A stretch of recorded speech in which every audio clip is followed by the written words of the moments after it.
What's up, guys? Tugi here, back again, and in this episode, we have one hell of an off season ahead of us. Of course, the draft, where we have to make trades. We absolutely have to make trades. Otherwise, we are going to risk losing some very promising players that we wouldn't be able to afford otherwise. The two main ones being Alex Wenberg and Eunice Korpisalo. So we have a lot of work to do. The handcuffs are off. I can trade anybody in any way that I want to. But first things first, we need to figure out just where we will be picking and what our odds are going to be. Of course, the draft lottery is in the game. Unfortunately for us, winning 4 out of our last 5 games has hurt our chances a little bit as we end up finishing 4th bottom, just 2 points over the Bruins there after that stretch. Buffalo and Toronto are also down there. Englishman. Detroit, Minnesota, Arizona, and then Edmonton. You watch. They'll win it, right? I guarantee. You know what? I guarantee it. Edmonton will fucking win the draft lottery, won't they? My God. If they do that. If they do, it'll be hilarious, but so goddamn sad. But overall, yeah, let's get into this. I mean, I took some time, which is why, I didn't upload in consecutive days. I took some time knowing that I would need to really scout things out because I have, like I said, I have the moves in mind that I want to make. It's just going to be a matter of who we can work a deal out with. And, that remains to be seen. And here's the draft. Are you fucking kidding me? Oh my God. Are you kidding? Oh my God. Now look, I tell you guys when I'm like redoing the audio or something because there was an error. This is live. I did not know Edmonton. Oh my God. Not only Edmonton, Carolina and Minnesota also won their respective lotteries because the bottom 4 of Buffalo, Toronto, Boston, Columbus is now 4 through 7. We fall from being inside the top 5 to 7th. That is unreal. Holy shit. The Oilers did it again. Oh my God. The Edmonton Oilers have done it again. That is just absolutely ridiculous. Let's sim forward a day, though, or 2 days. This should bring up the player retirements. Or first, we officially move to QC. So we will see you later, Columbus. And there is the retired players list. We do not lose a single player to retirement, which is surprising considering some of the veterans like Danny Heatley, Brad Stewart, maybe even, I swear to God, I was hoping Hartnell would retire at 35 years old because I just don't want to deal with him. He's going to be a real pain in the ass to deal with here. But let's see, Jerome McGinley, Shane Doan, Patrick Marleau, and Joe Thornton. So that's a rough hit for the Sharks. Chara goes out. Hossa, and I won't read off the rest. I will scroll down here, though, until we get past the point where it's no longer players who have that many NHL games to their credit. But a lot of retirements there. No real surprising ones, though, although Colton Orr retires, and Dave Steckel retired twice, apparently. So nice, you got to retire twice. Well, there you go. That is the retired list. Let's move on to the editing the trade block, apparently. And I'm going to leave that the same. I doubt we're going to be able... I mean, Hartnell's plummeted 9 overall points this season. I mean, the hope is that we can get rid of him and the logo switched over. That is so nice to see. So long, Columbus. And it is time for our first draft. Our fan happiness rating's at a 92.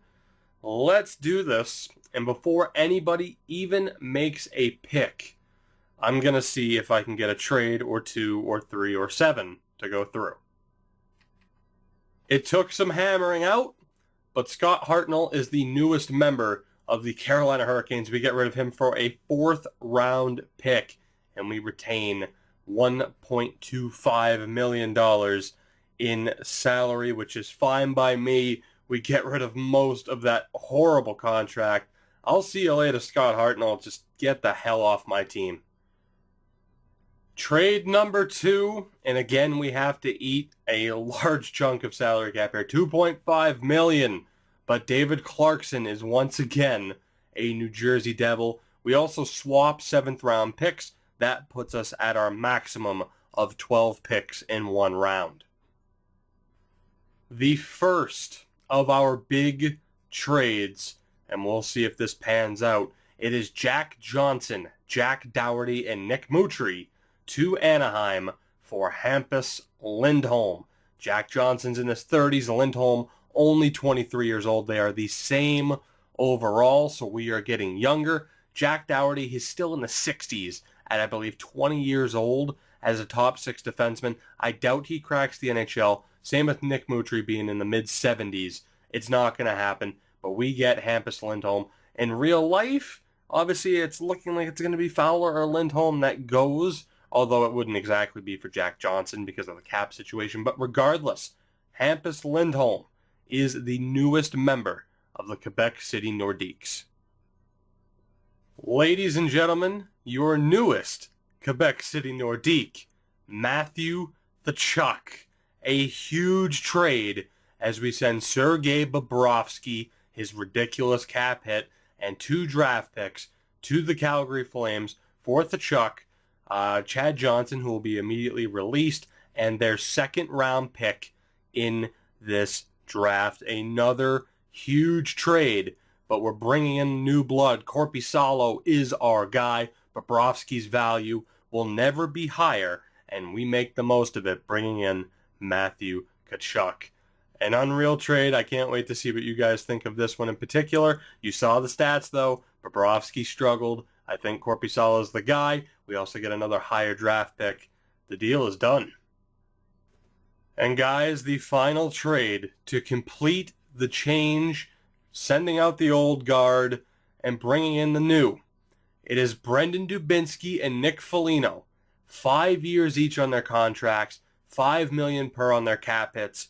We send them to the Edmonton Oilers for Jesse Puljujarvi and a 3rd round pick of Edmonton's in this draft. Originally, I was going to hold on to Foligno and get rid of Dubinsky, but Foligno's morale plummeted because we traded Bobrovsky and Jack Johnson.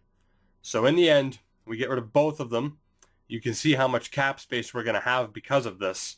It's a lot, which is fine because we're going to need to resign some players. Remember that.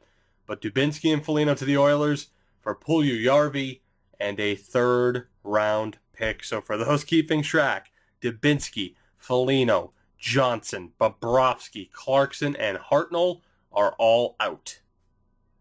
And as we get into this draft, these are the picks. And like I said, so much cap space.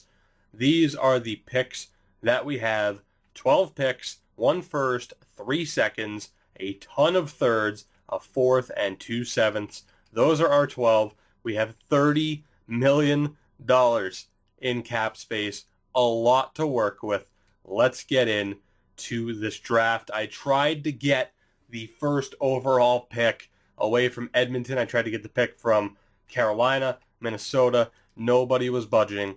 But let's take a look here. Edmonton won the lottery, and they, of course, will get Nolan Patrick. We are absolutely not trading Boone Jenner. And I forgot the way I had the... Oh, God, this is going to be brutal the way I had the trading block set up. They are going to send offers after every single fucking pick.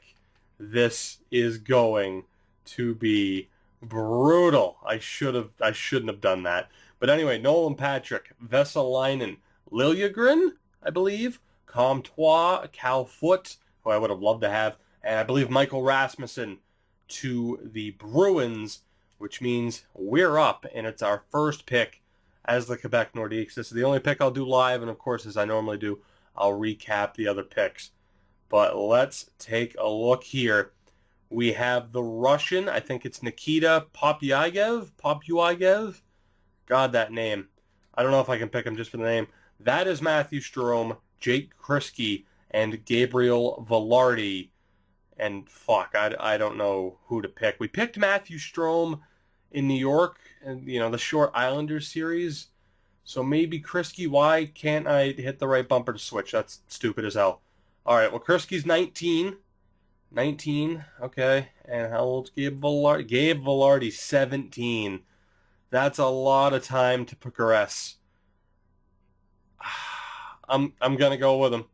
I think it's going to be Gabriel Velarde with the 7th overall pick. Let's see and let's hope that it's a strong one. He ends up being medium top 6. That might not be bad.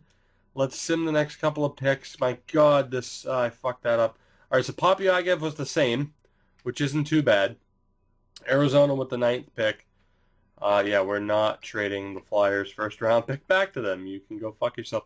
Stroman, oh my God, this is going to be brutal. Actually, we just got an offer, Cam Atkinson, for a first-round pick. That's pretty funny. Holy shit, this is brutal. Look at this.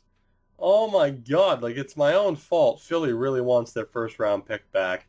We're not trading Boone Jenner. This is awful. Why am I not making the jump cut? No, we're not trading Paul Bittner. Can I please get back to one of my first round picks, please? I am begging you. Holy shit. I'm tempting fate because one of these times I'm going to hit the wrong goddamn button. When is our next first round pick? Oh my God. Gee, please. Make it end. Make it end, please. Oh my God. I don't think we had another first. I think we had a second. Holy shit. This is brutal. I'm sorry, but I can't shut my mouth because I'm so pissed off that this is happening. Make it stop, EA. Please. Make it fucking stop. I guarantee that I probably hit accept trade on one of these. Holy shit. Last one. Jesus Christ. Are you guys alright? Because I don't know if I am. Holy shit. Anyway, Daniel Sedin or Henrik, one of them just got traded to Nashville. Holy shit.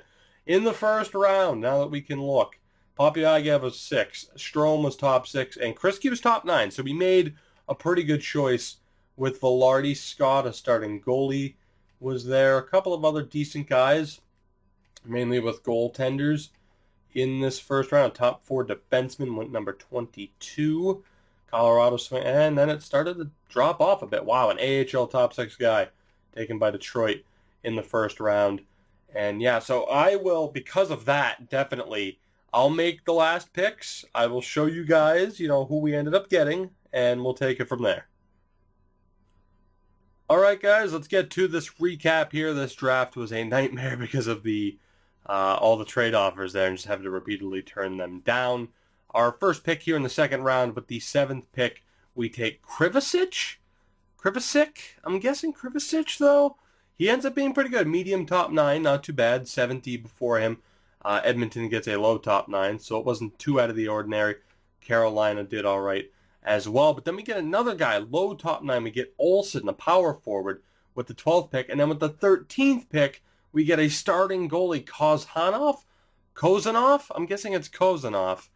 So, again, back-to-back, pretty solid picks, but not too out of the ordinary. You get some top 9 guys in there. Keanu Yamamoto actually goes to Vancouver. Kaler goes to Toronto. And like I said, some decent picks here and there. Third round, though. Holy shit, this third round. We start off by taking this right-wing sniper, Holt. Not that good. We take Ralph Jarrett, who we've seen in past series have success. I believe he was with Nashville in the Vancouver series. Not too bad.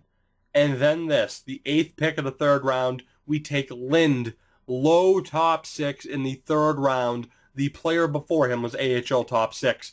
It gets better as we take Whitman, low top 9. Again, not too bad. We take Suzuki. That does not pan out too well, AHL top 6, but we definitely had a steal there. The rest of the people, in this round were pretty weak for the most part. I mean, this is a very, very weak draft, but getting Lind and then the goalie was just an absolute steal. I don't believe, nope, there it is. There's the one.